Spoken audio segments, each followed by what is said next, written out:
துணைவேந்தர்களின் வீடுகளுக்கு சென்று காவல்துறை மிரட்டி இருப்பதாகவும், மாநாட்டில் பங்கேற்றால் வீடு திரும்ப முடியாது என வீடு தேடிச் சென்று காவல்துறை மிரட்டல் விடுத்திருப்பதாகவும் ஆளுநர் பேசியிருப்பது மிக பெரும் பரபரப்பை ஏற்படுத்தியிருக்கிறது.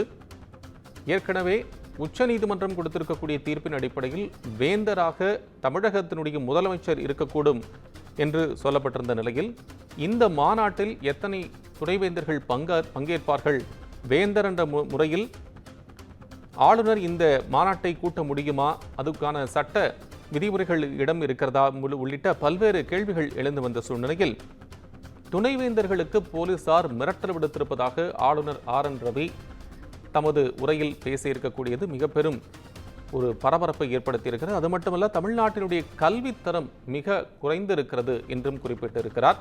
பல்கலைக்கழகங்களுக்கு சென்று ஆய்வு நடத்திய பின்னரே துணைவேந்தர்கள் கூட்டத்தை கூட்டியிருப்பதாகவும் அவர் கூறியிருக்கிறார்.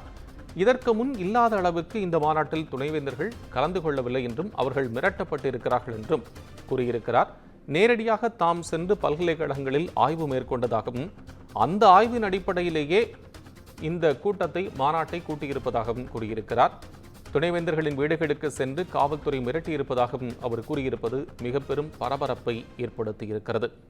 மாநாட்டில் பங்கேற்றால் வீடு திரும்ப முடியாது என்று காவல்துறையினர் அவர்களின் வீடுக்கு சென்று மிரட்டியிருப்பதாகவும் ஆளுநர் தமது உரையில் பேசியிருப்பது மிக பெரும் ஒரு பரபரப்பை பற்ற வைத்திருக்கிறது. தமிழ்நாட்டில் கல்வியின் தரம் மிக மோசமாக இருக்கிறது என்றும் கூறியிருக்கிறார். அதற்கான ஒரு அறிக்கையும் அவர் சுட்டிக்காட்டி பேசியிருக்கிறார். கல்வி வளர்ச்சிக்காக நடத்தப்படும் மாநாட்டில் துணைவேந்தர்கள் பங்கேற்கவில்லை என்பது துரதிருஷ்டவசமானது என்றும் அவர் கூறியிருக்கிறார். அரசு பள்ளிகளின் கல்வித்தரம் மிக குறைவாக இருக்கிறது என்றும் கூறியிருக்கிறார்.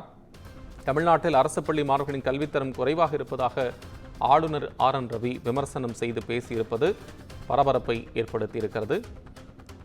ஏசர் என்கின்ற அறிக்கையில் மாணவர்களுடைய கல்வித்தரம் குறைவாக இருப்பதாக இந்த ஆய்வறிக்கை சுட்டிக்காட்டுவதாகவும் அவர் கூறியிருக்கிறார்.